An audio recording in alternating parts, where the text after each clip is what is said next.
તો theory number 1 આને કહેવાય છે ગાઉસના નિયમોના ઉપયોગો. હવે ગાઉસના નિયમના ઉપયોગો છે એની આપણે ચર્ચા કરીએ છીએ. સૌથી પહેલું જે છે કોઈક વાહક તાર માટે વિદ્યુત ક્ષેત્રનું સમીકરણ. ઇલેક્ટ્રિક ફિલ્ડ ફોર કંડક્ટર, બરાબર, જેને કરંટ કેરિંગ વાયર કહેવાય, પણ કરંટ કેરિંગ વાયર આપણે હજુ સુધી કરંટનો જન્મ નહીં કરાવડાયો. અત્યારે આપણે ખાલી વાત કરી રહ્યા છે માત્ર વિદ્યુત ભારની. તો કોઈક વાહક તાર છે અને આ વાહક તાર જે છે એમાં વિદ્યુત ક્ષેત્ર જે છે એનું સમીકરણ મેળવવાનું છે. પણ આ જેટલી પણ વસ્તુઓ હવે આપણે મેળવીશું બધી ગાઉસના નિયમના આધારે આવશે, એટલે ભાઈ ધ્યાન રાખજો. સૌથી પહેલું વાહક તાર કીધો છે, તો વાહક તાર આપણે દોડતા જઈએ અને પછી એની ચર્ચા કરીએ. મારી પાસે આવી રીતે કોઈ વાહક તાર છે અને એને આવી રીતે આમાંથી વિદ્યુત ક્ષેત્ર જે છે એને આપણે પસાર કરવાનું છે.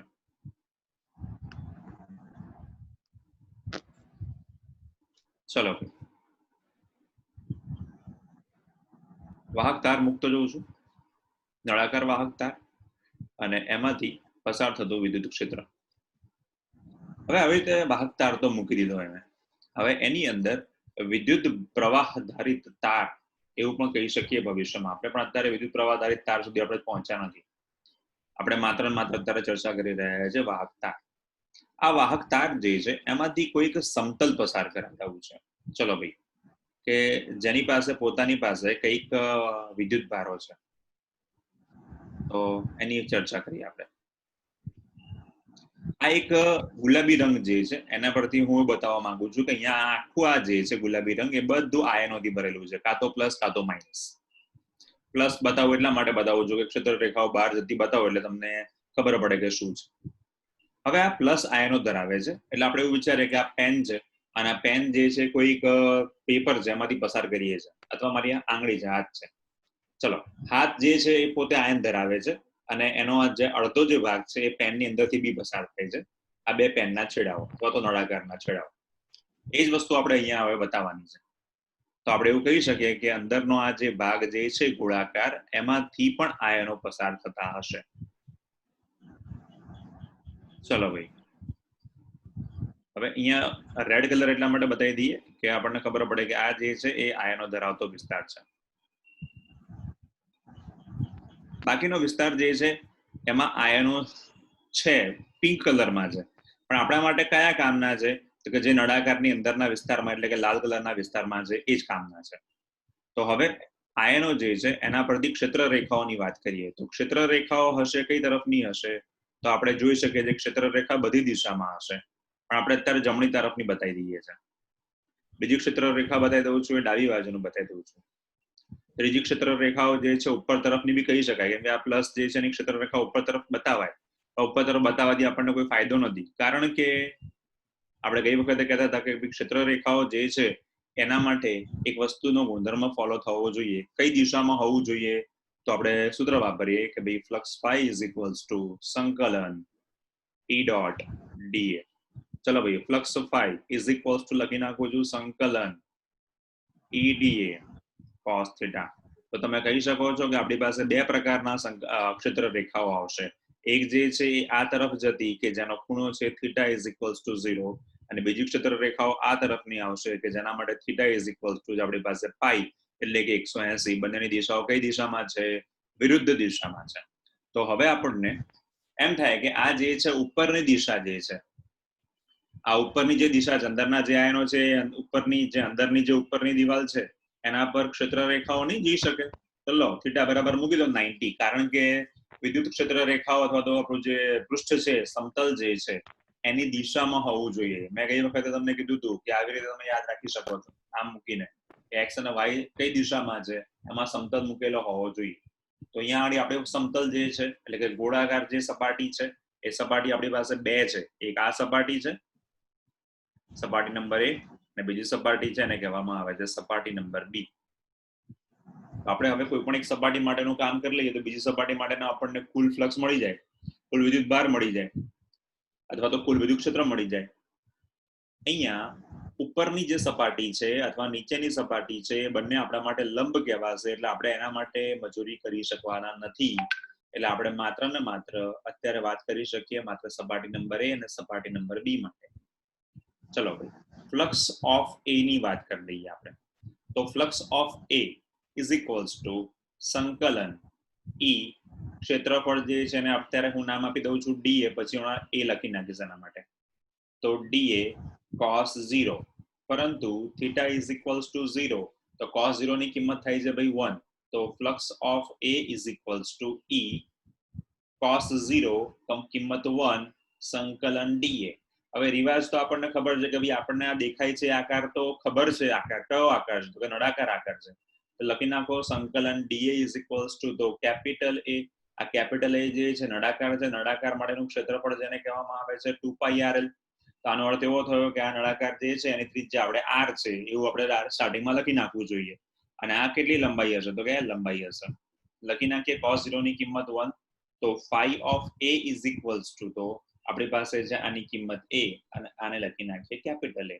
ચલો ભાઈ, તો સૂત્ર થઈ ગયું આપણી પાસે. સૌથી પહેલા flux phi of A is equals to em નો m, ક્ષેત્રફળ જે છે એની કિંમત લખી નાખું છું 2πrl. પરંતુ આપણને ખબર છે કે આ સૂત્રને સમીકરણ નંબર 1 અથવા 1 આપી દઈએ તો આપણને ખબર છે ફ્લક્સ phi બરાબર તો q ભાગ્યા એપ્સિલોન 0 મૂકી દો ઉપરના સમીકરણમાં. તો સૂત્ર આપણને મળશે q ભાગ્યા epsilon 0 is equals to 2πrl into E. કિંમતો મૂકવી જોઈએ, મૂકી દઈએ. તો એને સૂત્રનો કરતા બનાવી દો આપણે. તો સૂત્ર આપણી પાસે થયું q upon 2π rl એપ્સિલોન 0. અરે યાર, q by l ને તો કહેવામાં આવે છે લેમ્ડા, જેને કહેવામાં આવે છે રેખીય ઘનતા. તો લખી શકીએ આપણે E is equals to, તો q by l જે છે એને આપણે લખી નાખીએ છીએ રેખીય ઘનતા r, લખી નાખો લેમ્ડા. તો હવે લેમ્ડા ની કિંમત મૂકી દઈએ તો એ લેમ્ડા એમ ના એમ રહ્યા, 2π રહ્યા, એપ્સિલોન 0 રહ્યા અને r રહ્યા. પણ યાર મને 2π ની કિંમત નથી મજા આવતી, તો 2 વડે ગુણી નાખો, 2 વડે ભાગતા. તો લખીએ છે 2 વડે ગુણતા અને ભાગતા. તો ઉપર આપણી પાસે થઈ જશે E is equals to 2 lambda, નીચે થઈ ગયા 4π એપ્સિલોન 0 r. પરંતુ આપણે જાણીએ છીએ કે 1/4π એપ્સિલોન 0 ને કહેવામાં આવે છે k. તો હવે આપણું સૂત્ર જે છે એને હું લખી નાખું છું E is equals to 2k lambda ભાગ્યા r. પડી તો કે b માટે શું થાય, તો કે ભાઈ b માટે આવું સૂત્ર થાય, પણ બીજી દિશા વિરુદ્ધ છે એટલે માઇનસ આવે. પડી ખબર? તો આ થઈ ગયું, આને કહેવામાં આવે છે આપણું રેખીય ઘનતાનું સમીકરણ. પરંતુ રેખીય ઘનતાનું સમીકરણ કોના સ્વરૂપમાં, તો રેખીય ઘનતાનું સમીકરણ જે છે વિદ્યુત ક્ષેત્રના સ્વરૂપમાં. તો E નો સૌથી પહેલું સૂત્ર આવ્યું વિદ્યુત ક્ષેત્રનું સમીકરણ કોઈ વાહક તાર માટેનું. તો આ જે છે આપણું સમીકરણ થઈ ગયું. તો સૌથી પહેલું કામ કરીએ છીએ આપણે લોકો અહીંયા કે વિદ્યુત ક્ષેત્રનું સમીકરણ જે છે એની ચર્ચા કરીએ. તો પહેલો સંબંધ આવ્યો આપણી પાસે અહીંયાથી વિદ્યુત ક્ષેત્રનો, રેખીય ઘનતાનો અને એનો સંબંધ. તો યાદ રાખજો ભાઈ, હવે દાખલાઓ કરતી વખતે રેખીય વાહક તાર આપ્યો હોય ત્યારે થિયરી શોધવા બેસાય નહીં, તો કિંમતનો સીધો ઉપયોગ કરી દેવો પડે. તો E is equal to સૂત્ર આપણી પાસે છે 2k લેમ્ડા ભાગ્યા r. તો આનો અર્થ એવો થયો વિદ્યુત ક્ષેત્ર ચલે છે લેમ્ડા, એ પછી કોઈ પણ વસ્તુ હશે એના માટે સાચું છે. અને કોઈ વાહક તાર હોય, સુવાહક તાર હોય અથવા તો વાહક તાર શબ્દ વાપરીએ છીએ, તેના માટેનો અંતરનો સંબંધ છે તો E ચલે છે 1/r છે. ચલો ભાઈ, અત્યાર સુધીના જે પણ E ઇક્વલ ચલે છે 1/r જે છે એના સંબંધો જે છે યાદ કરીએ. તો આપણું સામાન્ય સૂત્ર વિદ્યુત ક્ષેત્ર માટે હતું E ચલે છે 1/r² હતું. યાદ આવ્યું કઈ? ઓરિજિનલ સમીકરણ. પછી જે આપણી પાસે કે જો ડાયપોલ હોય તો 1/r³ આવ્યો, અને ત્રીજો આવ્યો વાહક તાર હોય તો 1/r આવ્યો. તો 3 વિદ્યુત ક્ષેત્રના સંબંધ મળ્યા છે. એટલે ધ્યાન રાખજો કે ડાયપોલ હોય તો શું થાય, સામાન્ય વાહક તાર હોય તો શું થાય, અથવા તો ડાયપોલ સિવાયનું સામાન્ય સૂત્ર છે તો શું થઈ શકે. તો આ જે છે એ સૌથી પહેલો આવ્યો આપણી પાસે મેન્ટોસ. તો વિપ્રજા જે છે પહેલો મેન્ટોસ લખું છું, એને M1 નામ આપું છું. બરાબર છે? મેન્ટોસ એટલા માટે લખું છું કે ખબર પડે કે બધા મેન્ટોસ તમારે ભેગા કરવાના છે અને છેલ્લે બધા દુકાન કરીને વેચવાના. તો આ છે આપણી પાસે અત્યારે મેન્ટોસ નંબર 1 M1. મેન્ટોસ 1 મળી ગયા પછી હવે થિયરી નંબર 2 કોના માટેનું મળ્યું? આ તો કે સપાટી માટેનું. કોઈ કહેશે કે સર મારે બીજી સપાટી માટે મેળવવું છે. ઓકે, મેથડ સેમ જ છે. તું લઈને સર હા બોલ ને. એક વખત ફરી સમજાવી દો ને. એક વખત ફરીથી આ બાજુનું બી બાજુનું મળ્યું છે એટલે તારે રિપીટ થઈ જશે, વાંધો નથી. હવે આ જ વસ્તુ બી સપાટી માટે રિપીટ કરું છું હું, તો તમે મને શું કહેશો? તો ભાઈ બી સપાટી માટે રિપીટ કરું તો તમે શું કહેશો? સૌથી પહેલું તો કે ભાઈ E into A is equals to flux phi B સપાટી માટે. E m નો m ક્ષેત્રફળ એ સપાટી માટેનું કેટલું? 2 pi RL is equals to flux phi B. પરંતુ આપણને ખબર છે કે ભાઈ phi A લખો અથવા phi B લખો તો જેટલા વિદ્યુતભારો છે શૂન્યાવકાશ upon epsilon 0, તો Q ભાગ્યા epsilon 0 મૂકી દો અહીંયા ઉપરના સમીકરણમાં. તો હવે આપણને મળે છે શું? તો સૂત્ર આપણને આવું મળશે ભાઈ. E ની કિંમત જે છે એ મૂકીએ E 2 pi RL, પરંતુ ખૂણો કઈ દિશામાં છે? ડાબી બાજુ છે એટલે cos ની કિંમત કેટલી આવશે? cos pi એટલે cos 180 is equals to the -1. તો અહીંયા આપણે લખવું પડે માઈનસ નિશાન. તો અહીંયા આપણી પાસે આવશે માઈનસ. તો E is equals to -q ભાગ્યા epsilon 0. ચલો ભાઈ કિંમત મૂકતા જઈએ. E is equals to -q ભાગ્યા 2 pi RL epsilon 0. રિવાજ એવો છે કે ભાઈ -q ભાગ્યા epsilon 0 હોય કે +q હોય, પણ q ભાગ્યા l તો લેમ્ડા કહેવાય છે. તો હું ડાયરેક્ટ પેલું આગળનું સમીકરણ ફરીથી લખી નાખું. તો એના માટે લખી નાખું B બિંદુ પર વિદ્યુત ક્ષેત્ર. તો મને મળશે E of B is equals to, તો માઈનસ ની જે m ના m q ભાગ્યા લેમ્ડા ને કરી નાખું છું, q ભાગ્યા l ને કરી નાખું છું લેમ્ડા. તો સૂત્ર આવી ગયું -2k લેમ્ડા ભાગ્યા r. હવે કુલ વિદ્યુત ક્ષેત્ર જ્યાં માઇનસ નિશાની જે છે ને તમે શું કહેશો? તો માઇનસ નિશાની તમે એવું કહેશો કે વિરુદ્ધ દિશા દર્શાવે છે. જો કેમ કે માઇનસ ક્યાંથી આવ્યા? તો પાઈ ની કિંમતના કારણે. તો E is equals to, તો EA માઇનસ EB, ઓરિજિનલ કિંમત EB ની તો માઇનસ છે. કેમ માઇનસ લખ્યા? કે વિરુદ્ધ દિશા છે એટલા માટે. તો તમારી પાસે શું આવશે? 4k લેમ્ડા ભાગ્યા. તો આ જે છે સૂત્ર એ તમે કોઈ પણ બાજુ માટે કહેશો, સૂત્ર જે છે એમનું એમ જ આવે. આનો અર્થ એવો થયો કે જમણી બાજુ મેળવો કે ડાબી બાજુ મેળવો, એક્ઝામમાં તમને ખાલી એક જ બાજુનું મેળવવાનું કહેશે. કુલ કહે છે તો EB અને E નો જેમ આપણે લખ્યા છે લખીને સરવાળો કરી મૂકી દેવાના છે 4k લેમ્ડા ભાગ્યા r, બાકી કશું જ કરવાનું નથી. તો આને કહેવામાં આવે છે વાહક તાર માટેનું વિદ્યુત ક્ષેત્રનું સમીકરણ. આ ગાઉસનો ઉપયોગ નંબર 1 છે. આટલે સુધી ક્લિયર છે બધાને?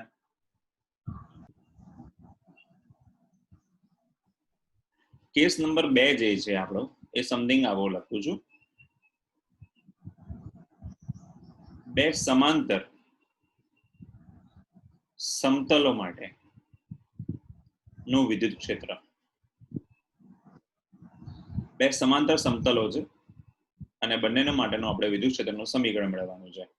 કામ કરીએ છીએ. કામ નંબર 1, સમતલ નંબર 1 આવી રીતે છે, સમતલ નંબર 2 આવી રીતે એની સમાંતર મૂકેલું છે.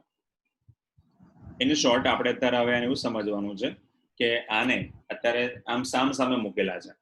આ એક સમતલ છે ને આ એક સમતલમાં છે, બરોબર છે? તો આવી રીતે આપણે સમતલ મૂકેલા છે.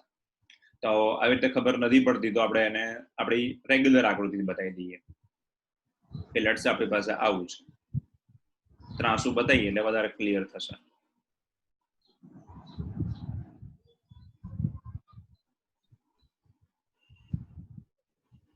આ પહેલું સમતલ અને એને જ સમાંતરે આપણે હવે બીજું સમતલ દોરતા જઈએ.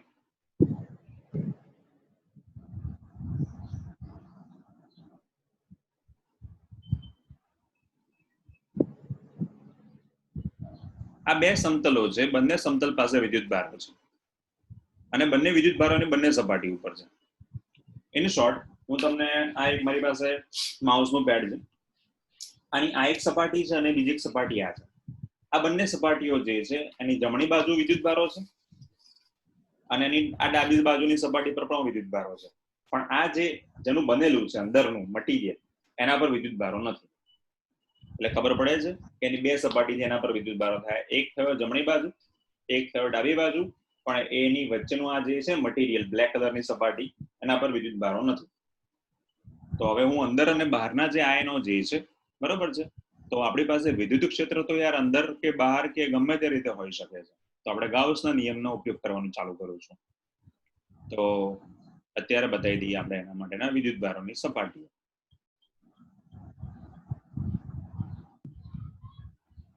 હવે આ જે છે એને આપણે સમજીએ તો અત્યારે આ સમતલ ઉપર આ ગ્રીન કલરના આયનો બતાવું છું.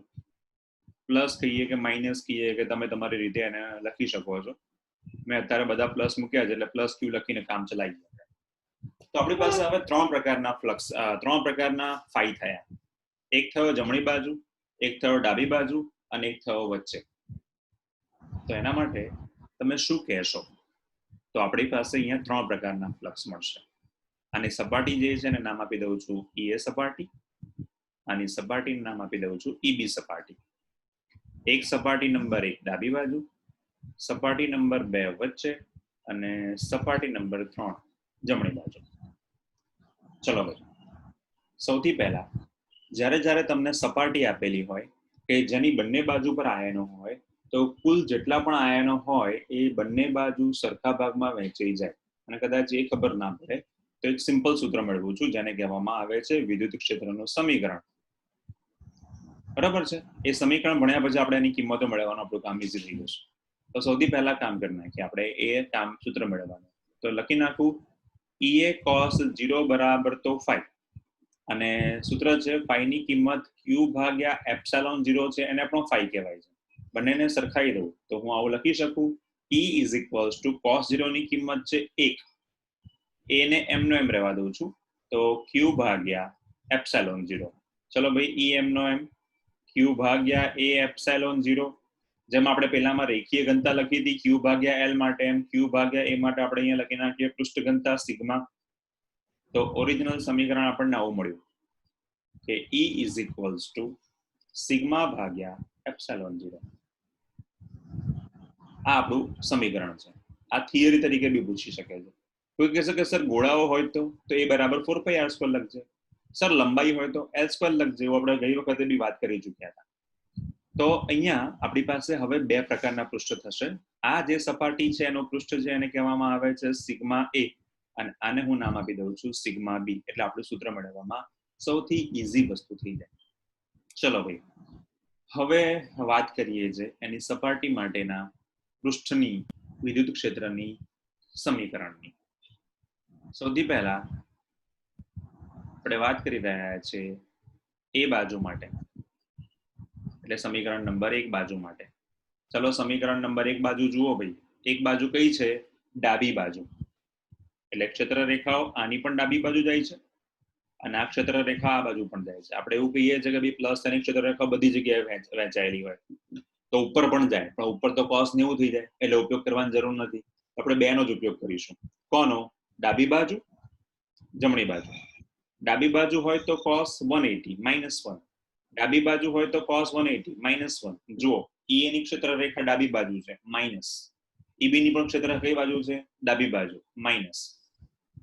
તો અહીંયા જ્યારે સૂત્ર જે છે એ આપણું સૂત્ર ઓરિજિનલ કયું છે? સિગ્મા ભાગ્યા એપ્સિલોન. તો હું cos 180 મૂકવાની હવે માથાકૂટ નહીં કરવાની, સીધું સૂત્ર લખો અને કામ પતાવો. તો E તો ખરેખરમાં થાય બંનેનો સરવાળો. હવે એના સિમ્બોલ પ્રમાણે મૂકતા જઈએ. E EA ની કિંમત ડાબી બાજુ માઇનસ સિગ્મા a ભાગ્યા એપ્સિલોન 0. EB ની કિંમત પણ માઇનસ થશે કારણ કે એ પણ ડાબી બાજુ છે, તો સિગ્મા b ભાગ્યા એપ્સિલોન 0. તો E 1/ε0 માઇનસ કોમન કાઢી નાખું છું તો લખી નાખો sigma a plus sigma b. કોઈ કહે છે ના મજા આવી. ઓકે ભાઈ, તો મજા લે બીજી રીતે. તો E 1/ε0 બહાર કાઢી નાખ minus sigma a minus sigma b. પહેલો પોર્શન પત્યો ડાબી બાજુનો. જો ભાઈ, ડાબી બાજુનો પહેલો પોર્શન પત્યો. નંબર 2 આયા, જમણી બાજુ આયા. 2 પર આયા. કઈ તરફ ક્ષેત્ર રેખાઓ જશે? આ તરફ. આની ક્ષેત્ર રેખાઓ આ તરફ. આમ એ 3 કિસ્સાઓ થવાના જ છે. કાં તો બંનેના ડાબી બાજુ, કાં તો બંનેના જમણી બાજુ, કાં તો ડાબી જમણી બાજુ વચ્ચે. બે નંબરના પોઈન્ટ પર વાત કરીએ. ચલો ભાઈ 2 નંબરના પોઈન્ટ પર પહોંચીએ આપણે. તો 2 નંબરના પોઈન્ટ પર શું કહીશું આપણે લોકો? નંબર 1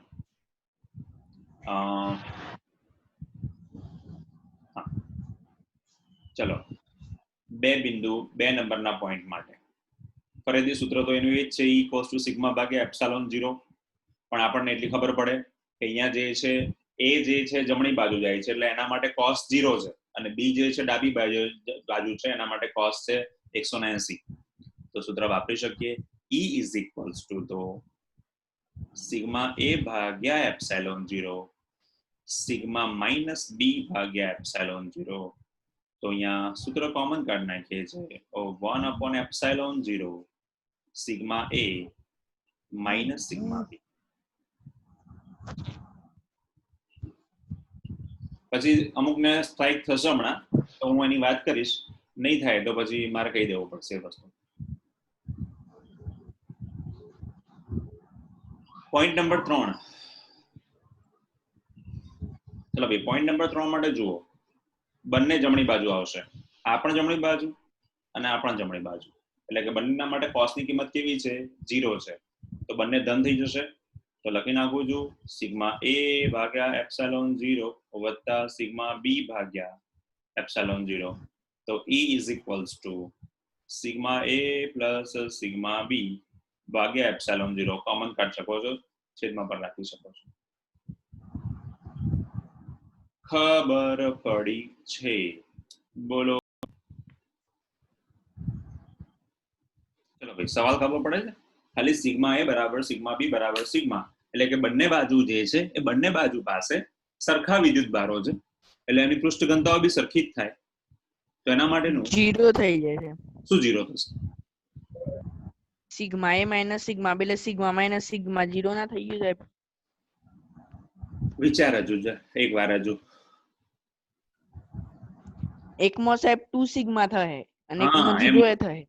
પહેલા નંબરમાં આપણી પાસે એ તો -2 સિગ્મા ભાગ્યા એપ્સિલોન 0. બીજા ભાગ માટે થશે વચ્ચેના ભાગ માટે 0. ત્રીજા ભાગ માટે થશે અને 2 2 સિગ્મા ભાગ્યા એપ્સિલોન 0. બોલો હા. હા. હા, બીજા કોઈને સવાલ આમાં? બીજા કોઈને ખબર પડે છે શું કહેવા માંગે છે ભાઈ? ના ખબર પડે તો પૂછતો ભાઈ. એ તમને એવું કહેવા માંગે છે કે અહીંયા આપણી પાસે સિગ્મા a સિગ્મા b બંનેની કિંમતો સરખી હોય તો સિગ્મા a ની જગ્યાએ પણ સિગ્મા મૂકી દો, સિગ્મા b ની જગ્યાએ પણ સિગ્મા મૂકી દો, તો આપણી પાસે પહેલાનો આન્સર મળશે -2 સિગ્મા ભાગ્યા એપ્સિલોન 0. આની વાત કરી.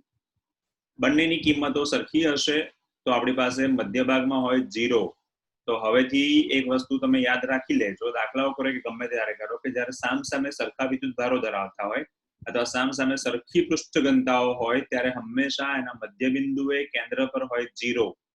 મૂકો સિગ્મા સિગ્મા 0 થઈ ગયો. જમણી બાજુની વાત કરો, યસ, તો આપણી પાસે મળશે અહીંયાનો આન્સર જે છે એ 2 સિગ્મા ભાગ્યા એપ્સિલોન 0 માઈનસ છે અને અહીંયા આપણને મળે છે 2 સિગ્મા ભાગ્યા એપ્સિલોન 0 પ્લસ મળે છે. આનો અર્થ એવો થયો કે જ્યારે પણ જમણી કે ડાબી બાજુ જાઓ છો સરખી ઘનતા ધરાવતી હોય પૃષ્ઠ ઘનતા, તો આ બાજુ જે છે પ્લસ હોવાના કારણે આન્સર આપણને મળશે 2 સિગ્મા ભાગ્યા એપ્સિલોન 0 પણ કિંમત મળે છે ધન. ડાબી બાજુ છે cos phi છે 180 છે એટલે -2 સિગ્મા ભાગ્યા એપ્સિલોન 0 અને હંમેશા સરખા વિદ્યુત ભાર ધરાવતા હોય તો આ બંનેની કિંમત મળે છે 0. તો આ ક્વેશ્ચન છે આપણા માટે બહુ ઇમ્પોર્ટન્ટ. હવે આ ક્વેશ્ચન તો આપણે પૂછી લીધો, ક્વેશ્ચન નંબર 1 થયો. પેટા પ્રશ્ન નંબર 1 થયો હતો. હવે પેટા પ્રશ્ન નંબર 2 કરી દઉં. પેટા પ્રશ્ન નંબર 2 માં એવું કરી દઉં છું કે આ જે સપાટી દેખાય છે બીજા નંબરની, ત્યાં હું મૂકી દઉં છું માઇનસ વિદ્યુત ભાર. ચલો ભાઈ, જ્યાં પ્લસ મૂકેલા છે એની જગ્યાએ હું મૂકી દઉં છું હવે માઇનસ આયનો. તો કોઈ મને કહી શકે વાલા બાળકો કે શું શું કરી શકાય? બોલો ભાઈ.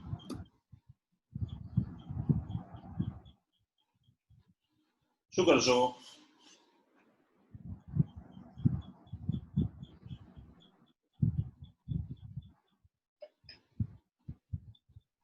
માઇનસ સી છે પ્લસ થઈ જાય. બસ આટલું જ. એટલે માઇનસ ક્યુ એ માઇનસ ક્યુ બી માઇનસ ક્યુ એ પ્લસ ક્યુ બી થાય. સિમ્પલી પહેલા જે બાળકો હતા એ ખાલી એટલું ના વિચારી શકે કે સર આ તો ધન જ છે એટલે ક્યુ ભાગે એપ્સિલોન 0 એમના એની જગ્યાએ એમના એમ રાખી દઈશું, આની જગ્યાએ માઇનસ મૂકી દઈશું. ચલો ભાઈ આનો જવાબ બોલો. આ ડાબી બાજુ હોવાના કારણે માઇનસ સિગ્મા એ અથવા તો સિગ્મા બરાબર સિગ્મા લખી નાખો ને તો માઇનસ સિગ્મા આ જે છે માઇનસ માઇનસ પ્લસ સિગ્મા કાઢતો દઉં છું. એ તો કીધું સાહેબ તમને. બરોબર છે. તો સીધે સીધું એવું ના લખી નાખે હોય છોકરો કે હોશિયાર હોય તો કે આ જે છે બરાબર 0 લખી નાખો ને સર. જો વિરુદ્ધ હોય, પર એકવાર ધ્યાન રાખજે, જો બંને વિરુદ્ધ હોય, એક પ્લસ હોય ને માઇનસ હોય તો બહારના ભાગમાં થાય 0, અંદરના ભાગમાં થાય મહત્તમ. કેવી રીતે? તો કે ભાઈ સિગ્મા એ બરાબર સિગ્મા બી બરાબર ખાલી સિગ્મા જ મૂકવાનું છે. ફરક એટલો પડશે કે ડાબી બાજુ છે એટલે માઇનસ સિગ્મા, માઇનસ ડાબી બાજુ છે અહીંયા આગળનું આ, એટલા માટે અને પોતાની કિંમત તો માઇનસ છે જ. તો આ થઈ ગયો 0. નંબર 2 ની વાત કરો તો આપણે કહીએ છે સિગ્મા ભાગ્યા એપ્સિલોન 0 માઇનસ માઇનસ સિગ્મા ભાગ્યા એપ્સિલોન 0, તો અહીંયા આગળ વચ્ચે થશે 2 સિગ્મા ભાગ્યા એપ્સિલોન 0, આની કિંમત પણ 0.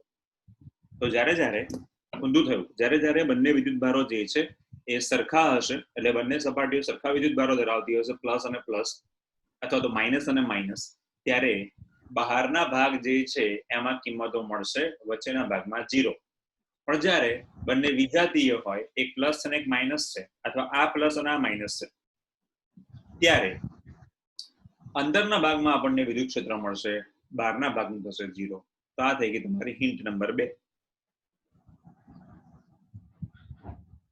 તો મેન્ટોસ નંબર 2 M2 સમાન વિદ્યુત ભારો, લખું છું ધન કે ઋણ, માટે બંનેની બહાર વિદ્યુત ક્ષેત્ર મળશે અને બંનેની મધ્યમાં અથવા તો વચ્ચે થશે 0. મેન્ટોસ નંબર 3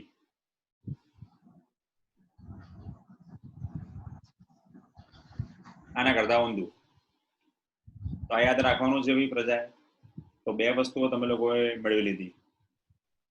હવે બગા 2 લીધા તો બગા 2 સાથે 1 ફ્રી, ત્રીજું લઈ લો. તો આપણો ત્રીજો જે ભાગ જે છે એ થિયરી જે છે એ આપણને ચોથામાં ચેપ્ટરમાં કામમાં આવવાની છે.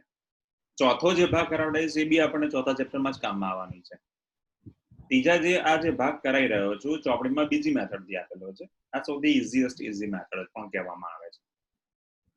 તમારી ઈચ્છા પ્રમાણે. હા ભાઈ વિશાલ ઠાકોરને કઈ પૂછવું છે ભાઈ? બોલો હેડો વિશાલ ઠાકોર.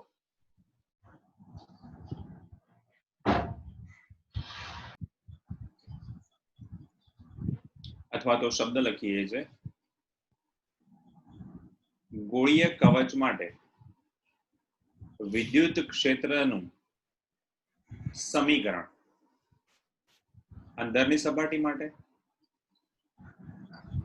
માટે અને બહારના કોઈ બિંદુ માટે મેળવો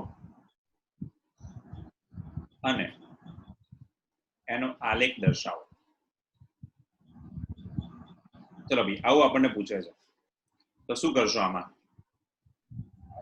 સૌથી પહેલા તો આકૃતિ જે છે એને સહેલાઈથી આપણે એવું સમજીએ, ઓબ્ઝર્વ કરો. પહેલા તો કે ઓબ્ઝર્વેશન કરવા માટે આપણે એવું કહીએ કે ભાઈ કવચ છે, કવચની ઉપર વિદ્યુત ભાર ક્યાં છે? બહારના ભાગમાં છે, સંપૂર્ણપણે બહાર છે, સંપૂર્ણપણે અંદર છે કે સપાટી માટે છે? ક્યાં છે વિદ્યુત ભાર? સપાટીની થોડીક બહાર. એટલે મેં થોડા બહાર બતાવ્યા છે પણ આપણે એવું સમજવાનું કે સપાટીથી પૂરેપૂરા ચોંટીને જ રહેલા છે વિદ્યુત ભારો. જે તમને બહાર દેખાય છે ને બધા સપાટીને ચોંટીને જ રહેલા છે. બરોબર? લો તમને વ્યવસ્થિત સપાટી પર ચોંટાડીને આપી દઈએ આપણે. એટલે સપાટી પર ચોંટેલા જ છે બધા. સપાટી પર ચોંટી ગયા તો હવે કોઈ મને કહી શકે કે આ આયનો જે છે એને ફ્લક્સ જે છે એ ક્યાં ક્યાં હશે? બકા જૂના ટાઈમમાં, હમણાં થોડા ટાઈમમાં તમે દેખ્યું હશે, કોરોના ચાલતો તેમાં સારા સારા એક્ટર્સ એક્ટ્રેસીસ જે એક્ટ્રેસીસ કોઈ છોકરીઓ નહીં મળતી, મારા બેટા છોકરા બિચારાના વાર આવી જાય. હિરોઈન કોઈ મરી એવું નહીં સાંભળ્યું તમે લોકોએ, હીરો મર્યાનું સાંભળ્યું હશે. તો ઋષિ કપૂર છે, સુશાંત સિંહ રાજપૂત, એમાં તો ઘણી બધી છોકરીઓ દુખી થઈ ગઈ હશે, અત્યારે બિચારી રોતી હશે બપોરે. બરોબર છે. અમે લોકો છોકરાઓ જે લખી છે, સની દેઓલ જીવે છે, ઐશ્વર્યા રાય જીવે છે, બાકીના ઘણા બધા નામ કહેવાય એવા નથી, એવા છોકરાઓ ખબર છે, એ લોકો બી જીવે છે. તો વિદ્યુત ભારો જે છે સપાટી પર ચોંટીને રહેલા છે.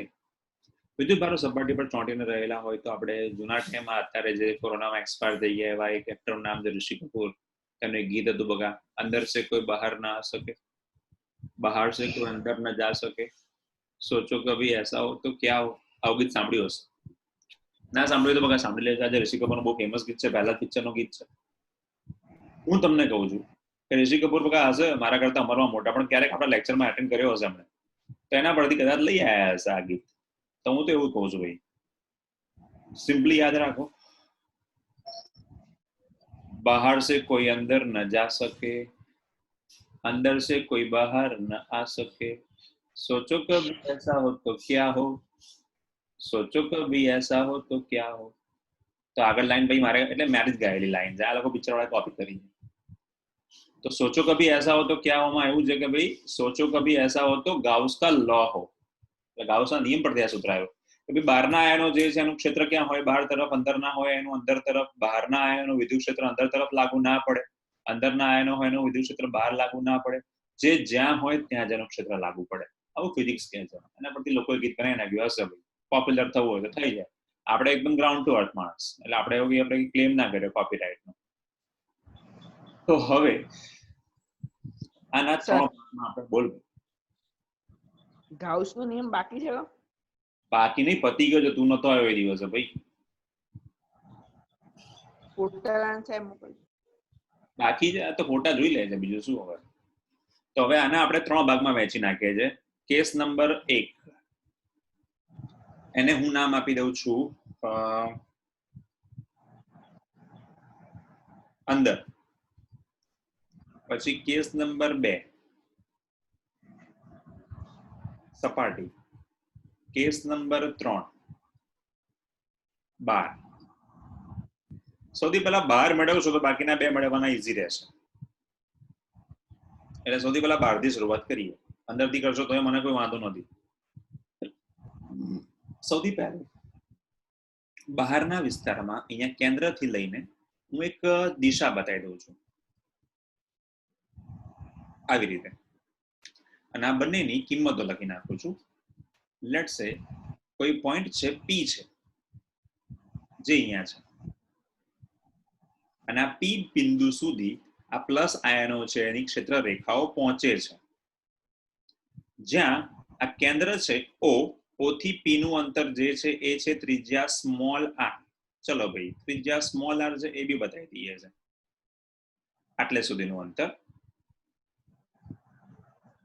ચલો ભાઈ પહેલા આવું લખી નાખીએ છીએ અને એની કિંમત લખી નાખું છું. તો આ જે છે આપણી ત્રિજ્યા અથવા તો અંતર સ્મોલ r લખું છું. OP = small r. અને બીજી એક નાનકડી ત્રિજ્યા બતાવી દઉં છું, જેને હું નામ આપી દઉં છું કેપિટલ R. અહીંયા સુધીની.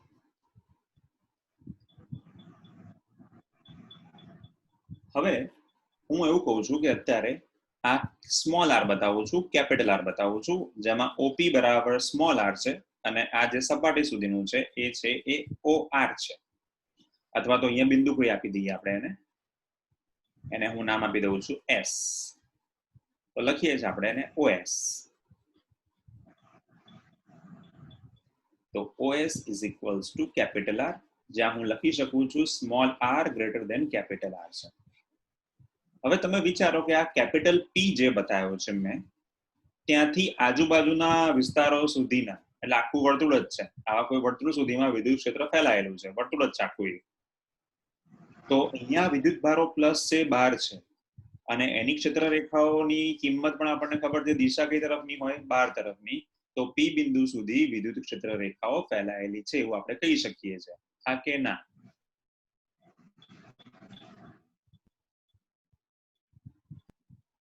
ના પડી?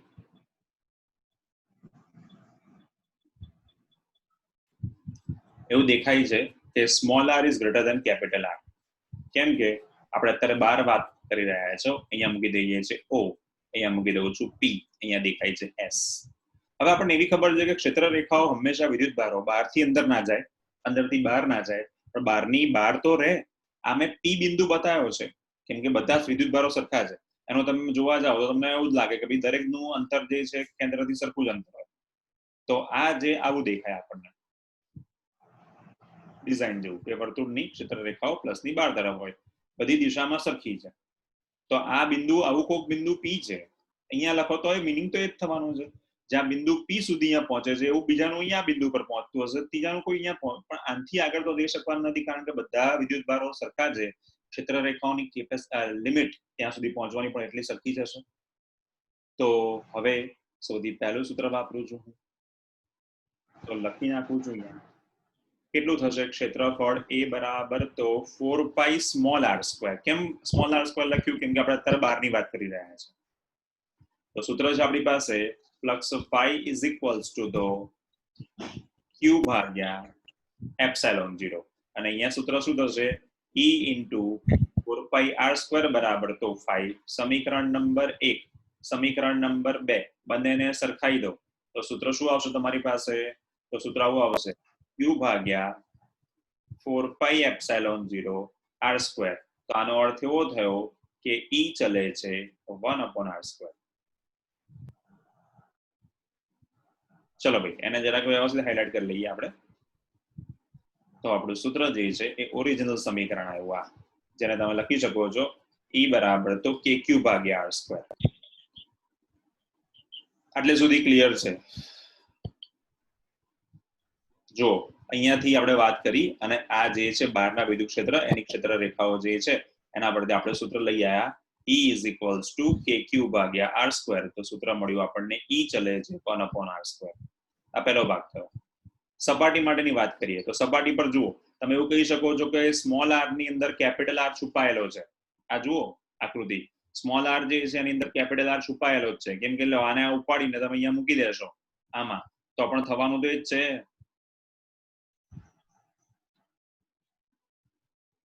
સ્મોલ આર ની અંદર આ કેપિટલ આર જે છે છુપાયેલો છે. હા, થવાનું તો એક જ છે. કેમ? તો કે તમે અહીંયાથી અંદર આખું ખેંચો તો એ થવાનું છે, પેલી બાજુથી ખેંચો તો મિનિંગ તો એક જ છે. તો સ્મોલ આર ની જગ્યાએ કેપિટલ આર મૂકી દો તો બાજુમાં સૂત્ર તૈયાર જ છે આપણી પાસે. કયું સૂત્ર છે બાજુમાં? તો કે ભાઈ E is equals to kq ભાગ્યા r², અથવા તો પહેલા લખો q upon 4 pi capital r² epsilon 0. E is equals to 1/4 pi epsilon 0 ને કહેવાય kq ભાગ્યા r². આનો અર્થ એવો થયો કે તમે કેપિટલ આર લખો કે સ્મોલ આર લખો એની કિંમત કેવી થાય? અચળ થાય. તો સૂત્ર બાજુ વાળું જ આવ્યું ભાઈ. આટલે સુધી ખબર પડે છે શું કહું છું હું? કોઈ કહે છે કે ના સર મારે તો મજૂરી કરવી છે. તો લખ ભાઈ, તારા કવચ જે છે, હું અંદરની વાત નથી કરતો, હું સપાટીની વાત કરું છું. આ બહારનો જે ભાગ છે બંગડીની ઉપરની સપાટી, ત્રિજ્યા જે છે એ તમે અંદરની ત્રિજ્યા અને બહારની ત્રિજ્યા એવા શબ્દો વાપરો છો, પણ આપણે અત્યારે ત્રિજ્યા વાપરીએ છીએ એની બાઉન્ડ્રી સુધીની છે. તો 4 પાઈ કેપિટલ r² લખવું જોઈએ. બાજુમાં જેમ સ્મોલ r² લખ્યા છે એમ આના માટે થશે કેપિટલ r². કેપિટલ આર ની અંદર સ્મોલ આર આવી જાય છે. એનો અર્થ એવો થયો કે હું અંદરની વાત નથી કરતો, આ બહારની સપાટી જ્યાં વિદ્યુત ભારો ગોઠવાયેલા છે કેપિટલ આર, એને પણ કહેવાય. ત્રીજો ભાગ આયા કે જેને કહેવામાં આવે છે અંદરની સપાટી. તો અંદર તો વિદ્યુત ભારની હાજરી નથી, તો અંદરના વિદ્યુત ભારો જ નથી, તો ફ્લક્સ ફાઈ બરાબર q ભાગ્યા એપ્સિલોન 0 છે. તો ફ્લક્સ ફાઈ પણ 0, તો વિદ્યુત ક્ષેત્ર પણ કેવું થશે? 0. તો આપણને 3 વસ્તુઓ મળી. એ ત્રણ વસ્તુઓ લખું છું કે જે સૂત્રને કહેવામાં આવે છે આ ભાગ નંબર 1, જેને નામ આપ્યું છે મેં બહારનું વિદ્યુત ક્ષેત્ર. ભાગ નંબર 2 અંદર 0, અને ભાગ નંબર 3 સપાટી કે જ્યાં r is equals two capital R આને કહેવામાં આવે છે અચળ. તો આ બધી વસ્તુઓ મેં મેળવી લીધી છે, અંદરનું, સપાટીનું અને બહારનું. હવે મારે આના પરથી આલેખ દોરવો છે, જે ઇમ્પોર્ટન્ટ વસ્તુ છે, યાદ રાખવા જેવો છે, અને પછી હું આગળના મેન્ટોસ બધા રિપીટ કરું છું. હવે આલેખ દોરવાની શરૂઆત કરું તો સૌથી પહેલી વસ્તુ,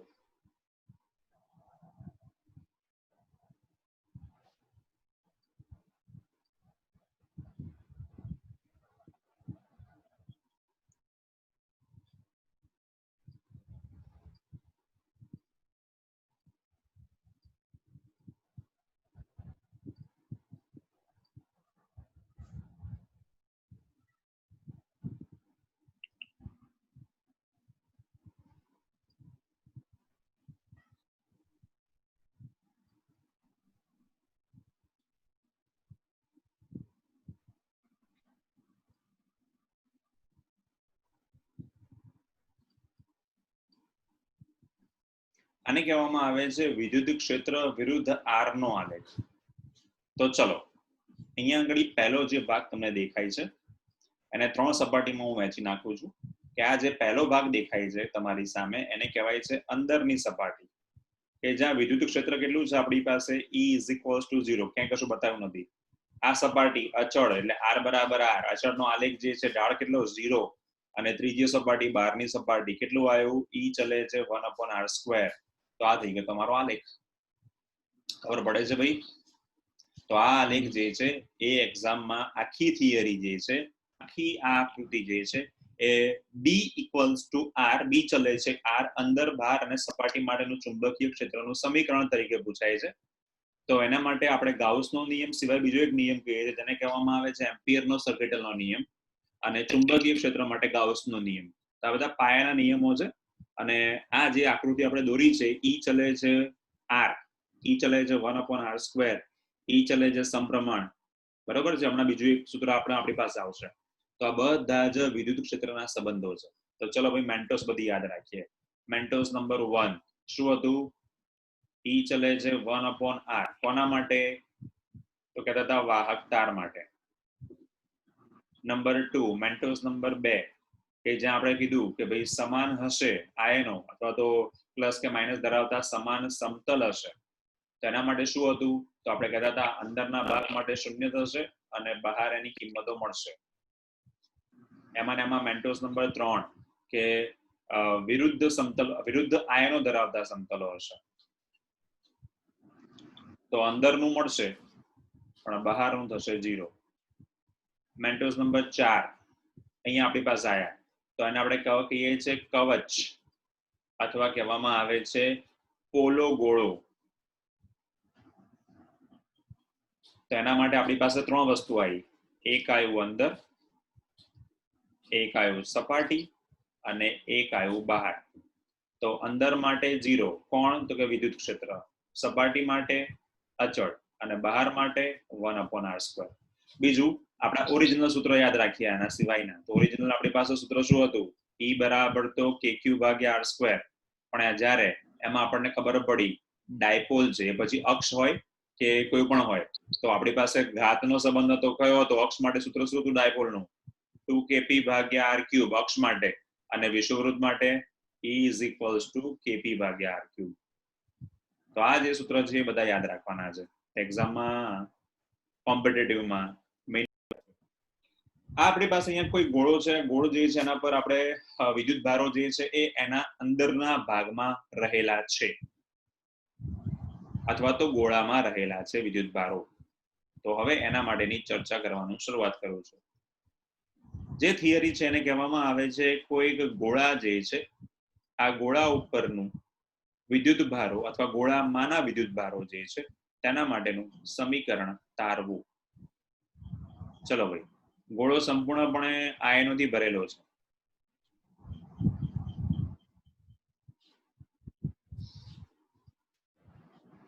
આયનોની સંખ્યા કેટલી છે મને ખબર નથી, પણ હું અહીંયા 2 વસ્તુઓ જે છે એ લખી શકું છું. પહેલી વસ્તુ કે એની ત્રિજ્યા લખી શકું છું, અને બીજી વસ્તુ જે છે એના માટેનો એક ભાગ કહી શકું છું. કે દાખલા તરીકે હું એવું કહી શકું કે આ જે છે ગોળો, એની ત્રિજ્યા બતાવી દઈએ આપણે. તો લખી નાખું છું સેમ પેલાના જેવું જ કેપિટલ આર અને બીજી જે ત્રિજ્યા જે છે અહીંયા સુધીની એ છે આપણી પાસે સ્મોલ આર. તો અહીંયા થઈ ગયું પહેલો ભાગ, જેને નામ આપી દઉં છું કેપિટલ આર અને આને આપી દઉં છું small R. Small R is greater than capital R, આવું દેખાય છે આપણને. તો હવે આપણી આકૃતિ જે છે એના આધારે હવે આના હું ભાગ પાડતો જઉં છું. સૌથી પહેલી ક્વેશ્ચન કે આપણી પાસે 3 પ્રકારના વિદ્યુત ક્ષેત્ર થવાના છે.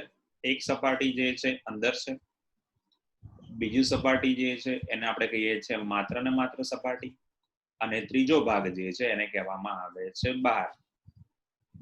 હવે યાર આખું ગોળો જ ભરેલો છે આયનોથી, એટલે હું એની સપાટી પર બી વાત કરું તો એની સપાટી પર પણ આપણને આયનો જોવા મળે કે ના મળે? બોલો હા.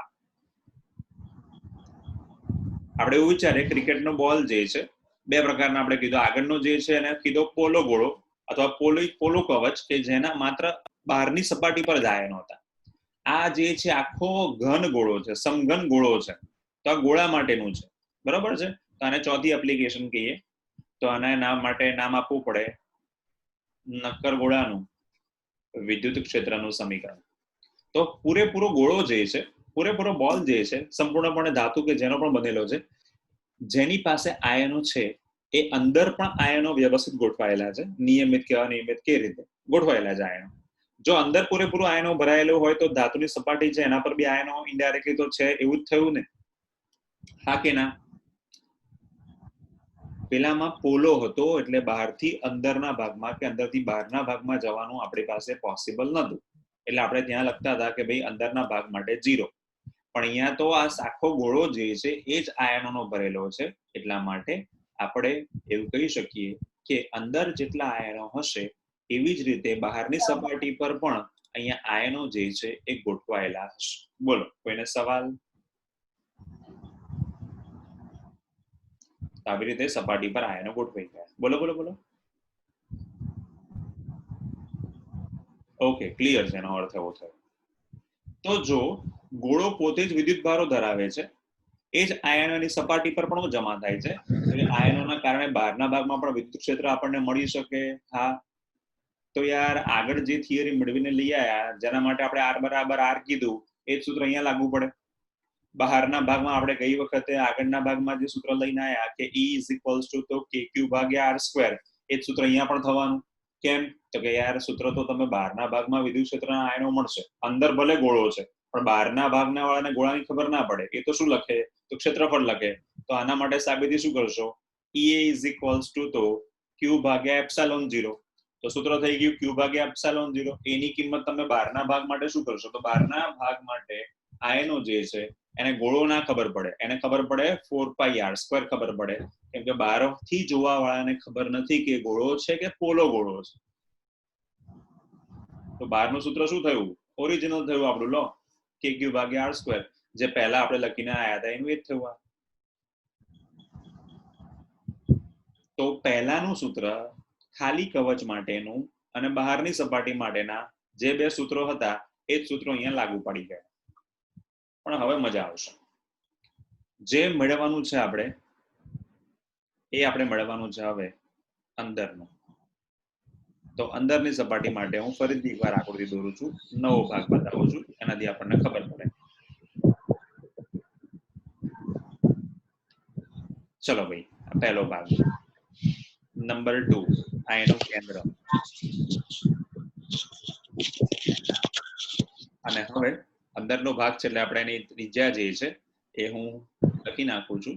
2 ત્રિજ્યાઓ આપણી પાસે બતાવી, એક આ બહારની સ્મોલ આર અને બીજી આપણે અંદર કહેતા હતા સપાટી આ રહી અંદરની કેપિટલ આર.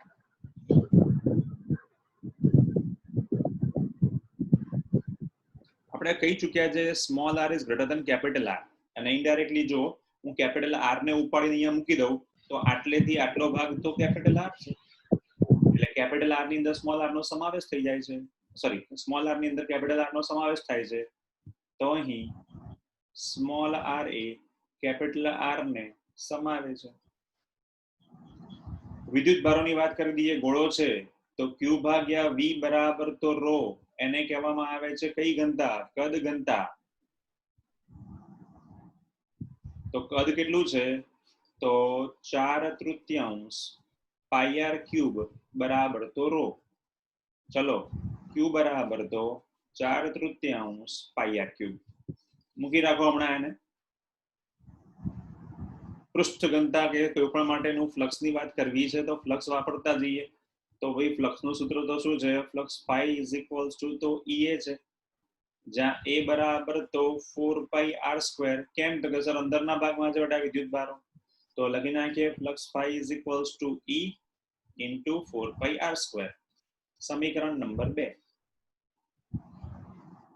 અહીંયાથી કિંમત હમણાં ઉપાડીને મૂકીએ તો flux phi is equals to Q ભાગ્યા એપ્સિલોન 0. સમીકરણ નંબર 1. સમીકરણ નંબર 1 બરાબર તો 2. ચલો ભાઈ 1 બરાબર 2 દેખાય છે, સરખાવવાની શરૂઆત કરી દઈએ. તો સરખામણી કરવાનો ભાગ નંબર 1 ક્યુ ભાગ્યા એપ્સિલોન 0 બરાબર તો ઈ ઇન્ટુ 4 પાઈ આર સ્ક્વેર. સમીકરણ નંબર 1 આગળનું સમીકરણ છે, આને આપી દઉં છું બી. બી ની કિંમત એમાં મૂકતા તો બી ને એમાં ઠપકાર દીધો. તો ચલો ક્યુ ની કિંમત શું થતી હતી તો ક્યુ ની કિંમત આ રહી 4/3 પાઈ આર ક્યુબ અને રો બાકી રહી ગયા તો રો.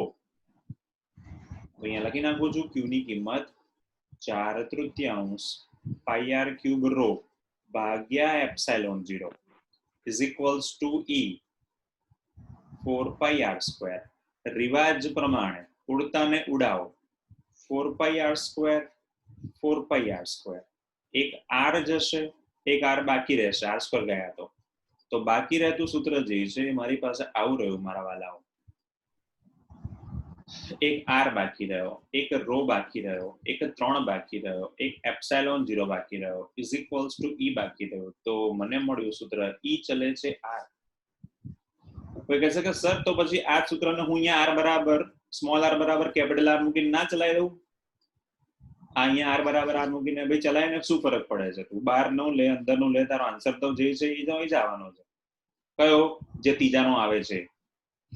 જો તું સપાટી માટે કેપિટલ આર ની કિંમત 4 પાઈ આર સ્ક્વેર લખીને બી દાખલો તારો સોલ્વ કરીશ ને તો તારું સૂત્ર આવું જ આવશે E is equals two KQ ભાગ્યા કેપિટલ આર સ્ક્વેર. કેમ કે આર બરાબર સ્મોલ આર. તો તે પહેલા માટે જે મળ્યું, બહારના માટે જો મેળવી લીધું હોય તો અંદરનો ભાગ સપાટી પરનો તને મળે. ખાલી ફરક કેટલામાં ન પડ્યો, બંને સૂત્રમાં અંદરનો પડ્યો. તો હવે આના આપણે 3 સૂત્ર લખું છું કે જે વિદ્યુત ક્ષેત્રનો સંબંધ છે, આ વિદ્યુત ક્ષેત્રનું સમીકરણ છે કોના માટેનું? અંદરનું. તો હવે 3 લખું છું. અંદર માટે સૂત્ર છે વિદ્યુત ક્ષેત્રનું E is equals to R rho ભાગ્યા 3 એપ્સિલોન 0. સૂત્ર નંબર 2 સપાટી માટે E is equals two KQ ભાગ્યા કેપિટલ R સ્ક્વેર. સપાટી નંબર 3 જેને કહેવામાં આવે છે 12, કે જ્યાં આપણે સ્મોલ આર ને 12 નો ભાગ કીધો છે તો KQ ભાગ્યા R સ્ક્વેર. તો આ થઈ ગયું મારું બગા સૂત્ર. પણ બગા આલેખ ના દોરો ત્યાં સુધી સૂત્ર જે છે એ નકામું છે આપણા માટે. તો આલેખ દોર નાખીએ રિવાજ પ્રમાણે.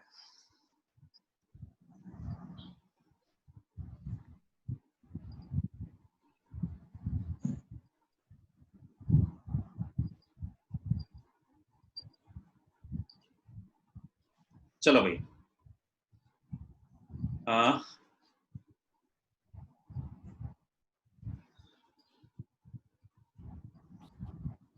હવેની વાત કરું છું.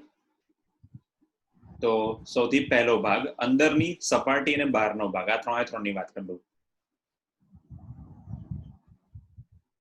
સૌથી પહેલો ભાગ અંદરનો ભાગ, આટલો ભાગ જેને આપણે કહીએ છીએ ઈ ચલે છે આર. પછી છે સપાટીનો ભાગ અને ત્રીજો ભાગ જે છે એ આપણી પાસે આવો છે 1/r સ્ક્વેર. પણ વ્યસ્તનો છે એટલે આ જે છે એને તમે કહી શકો છો વલયાકાર, પરવલયાકાર. મેં થોડા કદાચ વધારે પડતું ફોકસ કરે તો સંબંધ લખી નાખીએ છે. આ જે આલેખ જે છે એને કહેવામાં આવે છે અંદરનો સમપ્રમાણનો સંબંધ છે, એટલે ઈ ચલે છે આર છે, આટલી જ લાઈન રેડ કલરની. પછી આ ઊભી line R equals to R જેને આપણે કહીએ છીએ સપાટી માટેનું સૂત્ર, અને આ સૂત્ર જે છે એ ઈ ચલે છે 1/r સ્ક્વેર જેને કહેવામાં આવે છે બહારનું સમીકરણ. તો જ્યારે આપણા આગળના આલેખ અને પેલો આલેખ આ આલેખ બંનેને સરખાવું તો બંનેમાંથી ડિફરન્સ શું પડ્યો? ખાલી આપણી પાસે કવચ હોય, પોલું કવચ હોય અને નક્કર ગોળો હોય, આ બંને વચ્ચે ફરક ક્યાં પડ્યો? કોઈ મને કહી શકે?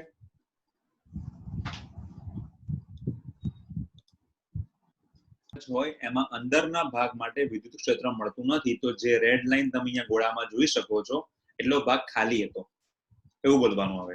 બરોબર, તમે બોલો અંદરનું, પણ આપણે અહીંયા આલેખમાં કહી શકો છો. તો આ આલેખ છે, બાકીના બંને ભાગ જે છે એની સાબિતી સરખી છે, સૂત્ર પણ સરખું છે. એક્ઝામમાં ટોટલ 6 આલેખ થયા બંને ભેગા થઈને. ખાલી એવું પૂછે છે કે ભાઈ કોઈક પોલા નળાકાર માટેનો આલેખ દોરો, સોરી પોલા ગોળા માટેનો આલેખ દોરો. પોલો ગોળો શબ્દ વાપરું છું અને એમાં માત્ર અંદરની સપાટી, તો તમે શું દોરશો?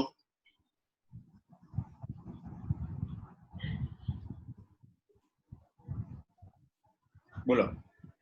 ખાલી પહેલો ઈ ચલે છે શબ્દ. હા બોલ બોલ, બરોબર છે, બોલ. ઈ ચલે છે 1/r² નું, અને પછી નક્કર પૂછે છે આપણે ખાલી પોલો ગોળો અને એમાં માત્ર અંદરનું, તો ખાલી મારે અહીંયા આલેખ દોર નાખવાનો, ઈ અને આર પતિ નાખવાનું કે અંદરના માટે વિદ્યુત ભાર નથી, બરાબર 0. 2 માર્ક લઈ જાઓ. હવે તમને એવું કહું છું કે સપાટી માટે બોલો તો શું દોરશો? ડેટા એમ જ પોલો ગોળો પણ માત્ર સપાટી, તો ખાલી તમારે આવી ઊભી લાઈન બતાવી દેવાની છે અને લખી નાખવાનું છે કેપિટલ R = R. તમને હવે એવું પૂછું છું કે પોલો ગોળો પરંતુ બહારનો આલેખ દોરો, તો તમારે આ રીતે બતાવવાનું છે, 1/r² લખીને, અથવા તો ઈ ચલે છે 1/r² લખીને. કોઈએ આ જે લાઈન ડ્રો કરી છે એને અહીંયા ટચ કરાવવાની નથી, કેમ કે તમારો આલેખ જે છે એ 3 ભાગમાં વહેંચાયેલો છે, તો સીધે સીધું બહારનું નહીં મળે. એટલે તમારે એને ઓલરેડી ક્યાં બતાવવાનો છે, જ્યાં અત્યારે દૂર અંતર બતાવ્યો છે એવી રીતે.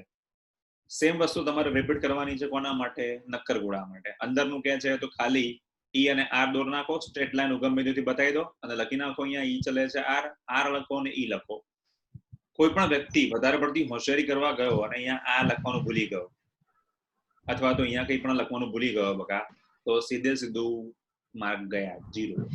આટલું લખવાનું તમને 2 માર્ક એમને નહીં આપતા. એટલે કે સર મેં તો આલેખ દોર્યો તો તમે સમજી ગયા ને ઈ અને આર, મને તો બકા બધી ખબર પડે જ છે, એક્ઝામ તમારે આપવાની, મારે નહીં આપવાની. પછી કહે છે કે ભાઈ સપાટી માટે દોરો, r બરાબર r માટે આયા, બાકીનો ભાગ તો બધામાં કોમન છે, તો સપાટી અને બહારનો ભાગ એ નક્કર અને પોલા નળાકાર માટે સરખો છે, એની સાબિતી બી સરખી છે. પણ અંદરનો ભાગ અલગ પડે છે. પોલો હોય તો ઈ બરાબર 0, કે જેના વિદ્યુત ભારો એની સપાટી પર છે, અને નક્કર હોય કે જ્યાં બધી જગ્યાએ અંદર આયનો છે, વિદ્યુત ભારો છે, અને આયનો એની સપાટી પર એના કારણે જમા થયેલા છે, એટલા માટે ઈ ચલે છે R. આ સાથે ચેપ્ટર નંબર 1